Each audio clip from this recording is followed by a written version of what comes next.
Hi everybody, Nick here. In this video, we'll be looking at a new node that we've added inside LeadsHook, which you can add into your decision tree. And that's the email notification node. So I'll show you how it works now, and then the setups that you need to do. So the node, like all other nodes, is sitting on the left-hand side. To bring it up, you click the Add New Node button, and it's this one here. You basically drag it and drop it. And what you can do is you will select, just give it a name, let's say email notification, and you select the one that you want to use and pick a from. So in this case, I'm going to be testing one. If I'm going to pick this one, that should be. So basically, you want to match the SMTP that you're using to your from email, and then whoever you want to send it to. So it can be your email, a client email, or any number of people whose email you want to use. Now, the one that I recommend to use for your subject line is following this pattern here, which is underscore C dash DT. What they'll do is it'll add the name of the decision tree over here, and then it'll add the words new lead and then give a lead ID. The reason why we do that is because when you look inside your Gmail account or your email account, it doesn't lump the emails under the one subject line, right? So that otherwise all your leads will pop up under one subject line rather than appearing on separate lines inside your inbox. It's just an annoying thing. If you want them in the one place, then remove that. Otherwise, add a lead underscore ID, so that way it'll increment with a lead number with each new lead. So anyway, if that doesn't make too much sense, just add it in as we've shown here. And then if you don't like the way it looks inside your inbox, just get back to us. Okay, so that's how you'd set it up. That's your subject line. The default is 60 seconds. You can reduce it or increase it. I suggest you leave it at 60. It gives the system enough time to make sure that the person has gone through and redirected through to your offers or any other pages that you may be adding to your decision tree. Now, if you don't want to include the results link and the results link, the PDF version, then be sure to click that. And what that'll do is that'll remove those links from the emails you're sending out.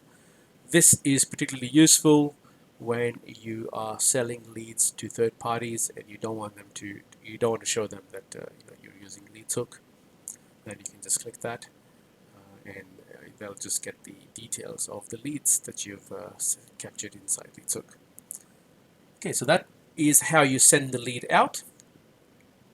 Well, I'm going to add just something like that in here as my two. And what you want to do there is add that at the bottom of any decision tree. If you have multiple paths, you can add multiple email notifications for each path. So this could be a segmentation or a branch that you are using for client A. You can have another for client B, client C, client X, as many as you want. And LeadsHook will fire the email out as per the path or wherever you put them into. Okay, so that kind of covers how many you can add. You can add as many as you want into the decision tree, much like anything else inside LeadsHook. You can add any one of these into your decision tree. Same thing, if you want another one, just keep dragging and dropping and they'll create another one. Okay, so that's basically how you'd set up the email notification nodes. So it basically allows you to, to distribute your leads out without using a third-party lead distribution system, and saves you another couple $100 a month. Okay, so that's how to add them in your inside your decision tree. But if you have a look, we already have the SMTP configuration pre-set up. So much like LeadsHook, we have elements which you add into the decision tree, and then you have the static records or the one-time things that we normally have under the admin page here, which I'm going to show you next. So in admin, I've got two SMTPs set up for the purpose of this test.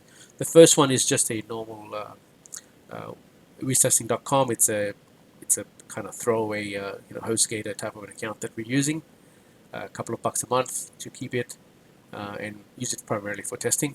And the next one is a email address that I don't check, which is called mycrapemails@gmail.com, and I'll be using that as well in this test because Gmail is a little bit weird or a little bit security focused, so there's a few things you have to be aware of if you're going to be setting up your Gmail or G Suite account for sending your emails out. So we'll be looking at the whiz testing one first. So I'm going to just cross over through to Firefox where I've got it all set up, and which is this one here. This is using cPanel, and we want to use that one there, which is the secure SSL slash TLS settings. In this case, SSL, which is using port number 465 with this SMTP mail server. So how have I set that up inside LeadsHook? Similarly over here, admin new notification, and I'm just going to go to edit here and show you that this is what the account looks like. It's testing1@wiztesting.com. It's got my password. Now, okay, and that's that. Similar thing I've done with Gmail. I've got my email address and port number 465. Now we'll look at Gmail separately, but for now, just how you add a new one. Basically, you just create a name that you want to use, a host, which is going to be mail@wiztesting.com or smtp.gmail.com for Gmail, and whatever other mail server that you might be using. You add a port number. Normally, it's going to be 465 for SSL. A username to log in, and a password. Now you use this option where your username is not an email address or something like just admin or ABC or whatever, any non-email username. You should be using an email address for that. Okay, so my email is different to my username, or even if it's separate. If your email address is different to your username, then be sure to add your email over here. Otherwise, it's not needed. It uses the username for the email address as well. So that's to set up your SMTP. Next thing you want to do is test it. So after you set them up, you go ahead, and I'm just going to put that my trusty email address there and go send. And I'm going to go over here and go send. Okay, so we have a problem with this one, and oh yeah, that's because I removed it. I want to show you in the demo. So I'll fix this up later. Now I'm going to go through into my Gmail account, which is mycrapemails@gmail.com, and you can see that it's sent me this email, and it's come through from testing1@wiztesting.com. So what LeadsHook has done now, it's connected through to my wiztesting.com mail server and sent me an email to this email address from there. Right, so that's essentially how the whole system works, where you use a third-party SMTP to send the email out. Now, how do we use this? Let's check that next. I'm going to go back to my decision tree,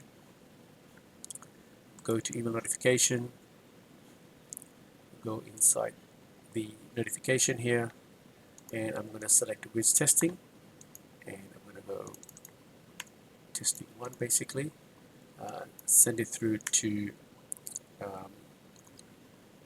that email address and using those details. Okay, and I'm just going to leave it at that. Be sure to activate, otherwise it does not send an email. Proceed. Okay, so now it's activated, and I'm just going to refresh this page, and I'm going to go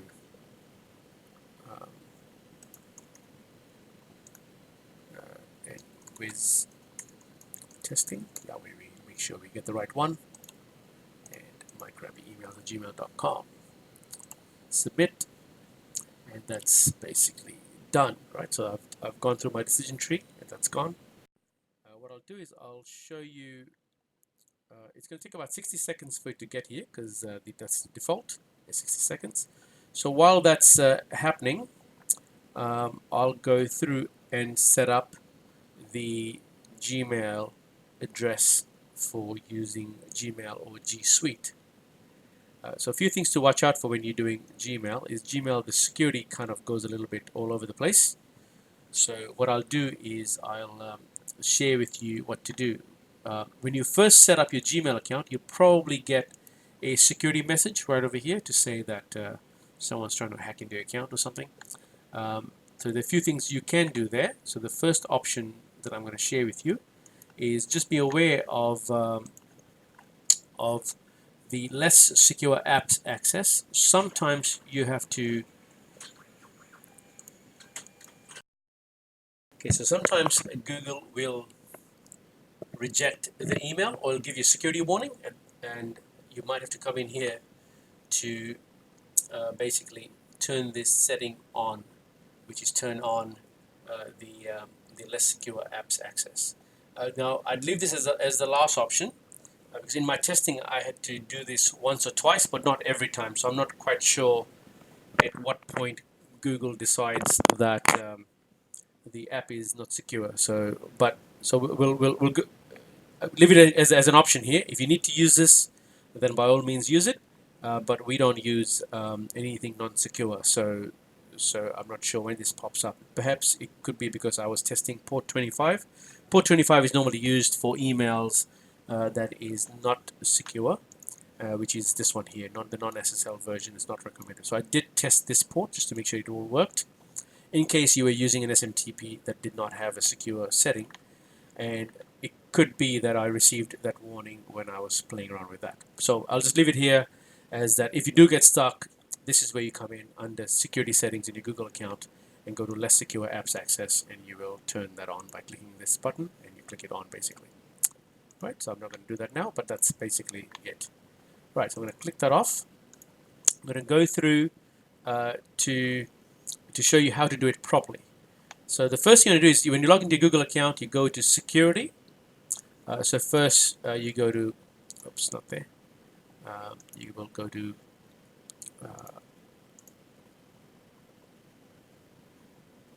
account, and then from account you pick security, and from security you have to turn on your two-step verification. Okay, so that basically is either via email or using a Google or using an app. You want to turn two-step verification on. When you turn on two-step verification, it'll give you this option. It's called app passwords. So that's what we want to use. So the app password basically allows you to set up an app. And actually, let me just log in to show you what that looks like. You'll probably be asked to log in. And you basically go to other. So I've already set one up. I'm just going to show you what that looks like. LeadsHook 2. If I go generate, it's going to create this particular type of a one-time password. Right, so you're going to use that password over here. So you're going to copy, basically you're going to copy this and go into LeadsHook and go to admin, new lead notification,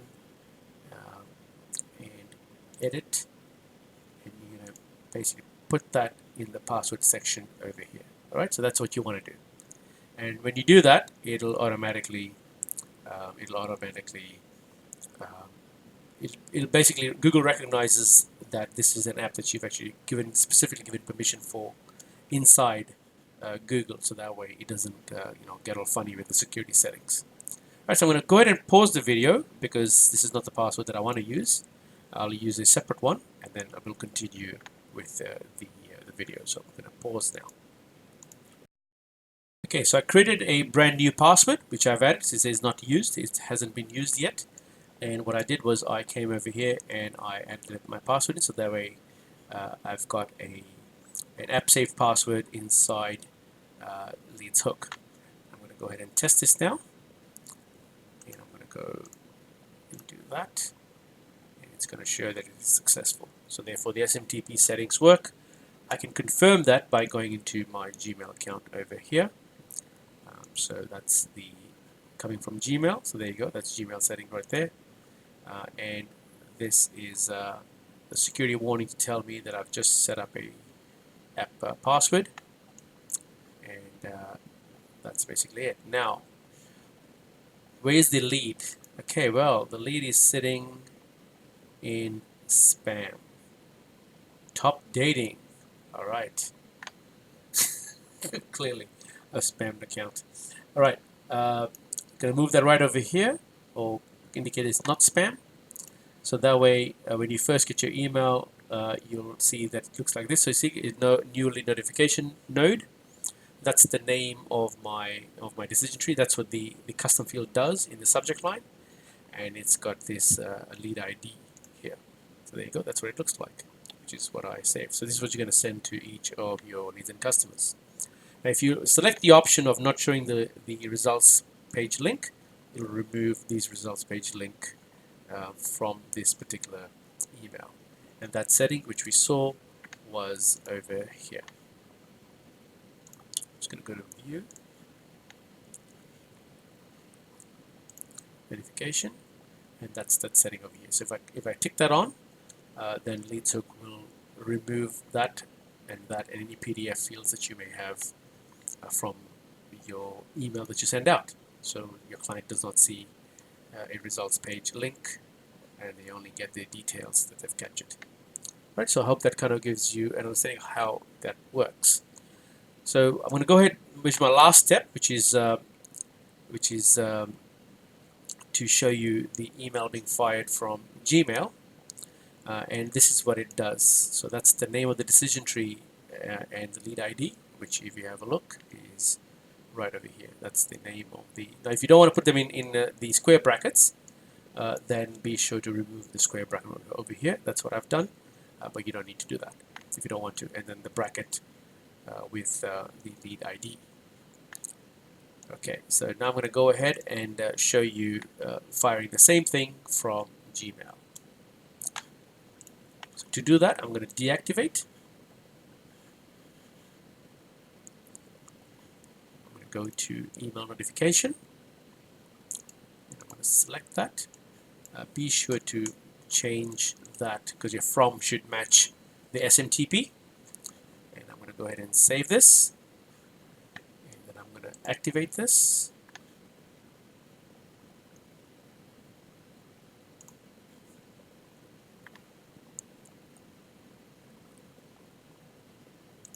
Just make sure that it is saved.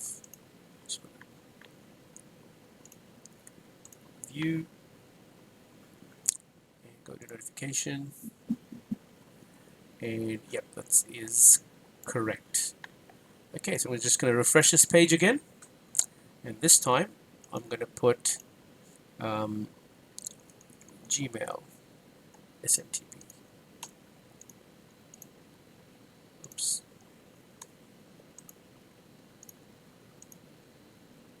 That is an incorrect spelling. Okay, so that's gone through, which means it'll show up inside Gmail. Once again, be wary of your first few tests. Be sure to check out the spam folder because it might end up there. Also, if you find any errors inside LeadsHook that the connection didn't work, come into Gmail first and have a look, or into your Gmail account or G Suite account if you're using that, and just make sure that no security warning has been popped up so you can deal with that first. Google is quite, which is good, which is quite strict with the security, and so just make sure you have that authorization done first. No, that hasn't arrived yet. So what I'm going to do now is I'm just going to pause the video and wait for the lead to arrive because it takes about 60 seconds, so it should be arriving any second. Okay, so the lead has arrived, and with a new lead ID. So when I initially spoke about why you want to have your lead IDs pop up with, or why you want to put lead ID, because if you have the same subject line for everything, then Google will start grouping it, and what that does, it kind of ruins your ability to see new leads coming in. So that's why you want to put lead ID, because every new LeadsHook lead is generated, creates its own lead ID. Now, just a couple of final points on Google, because you're going to run into these issues. The first one is obviously the app passwords, which you should be using. Makes life a little bit easy. The second thing is the settings. So for outgoing for Gmail, if you're going to use Gmail, is going to be smtp.gmail.com, and normally the port's going to be 465, and you use basically your name and email to set that up. The next thing I want to go through is the less secure apps, which I showed you earlier on. So be sure that you might have to do that. And oh, by the way, I forgot to mention that in order to use this, you have to turn on. I did mention it, but I just want to make it extremely clear that you need to turn on two-step verification for you to use app passwords. Okay, that's the requirement before you'll see this option available inside the Google account. Right. Lastly, so once you do that, you can see your app password is the last thing. Yeah, is basically G Suite. How does G Suite work? Okay, pretty much the same way, because if we have a look at this option here, sorry, not there. The G Suite settings should be. Let me quickly locate the G Suite settings. Right, sorry, number 6. That's what I was looking for. Right, so the number 6 is most important. Just be sure you follow the instructions properly for G Suite. I haven't done any testing on G Suite. It should work because I don't have a G Suite account. But basically, any making sure that your configuration is set up properly. And I believe the SMTP is going to be this one here. It's smtp-relay.gmail.com, while the one that's used for just Gmail is going to be smtp.gmail.com. All right, so that's a slight variation in the SMTP to use with G Suite versus Gmail. And I hope that concludes, gives you a good understanding of how to use the new email notifications node and the various setups that you can do. So just to reiterate or to summarize, basically you set up your SMTP accounts over here. You can add as many as you want, and then you use your SMTP accounts inside each decision tree by dragging and dropping the email notifications node, which is this one here, and then selecting the SMTP account that you want to use inside that by from this drop down selecting the SMTP configuration that you want to use. As always, be sure to use the email address that matches to the SMTP, and you should be good to go.